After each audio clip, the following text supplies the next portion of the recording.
Flavio Manzolini è presidente di Padova Turismo Terme Euganee, premio Vergani Ballotto 2010. Cosa rappresenta un evento come questo per l'economia del territorio? Quando parliamo di Orio Vergani parliamo di uno scrittore, di un giornalista di grande spessore che è riuscito a incantare dalle cronache sportive alle cronache turistiche diciamo migliaia e migliaia di lettori, milioni direi.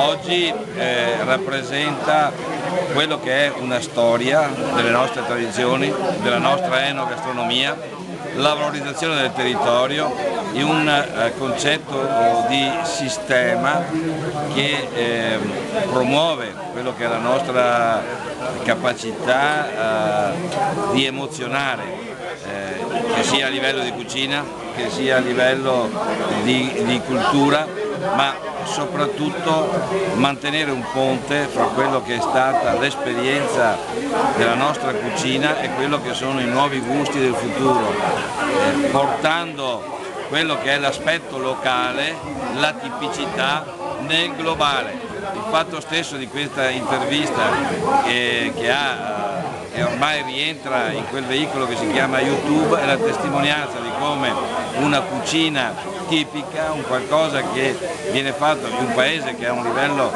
di conoscenza internazionale che sono le terme, è vissuto in contemporanea con quello che è la globalità. Quindi parliamo di cucina veneta, parliamo di cucina tipica in un contesto internazionale.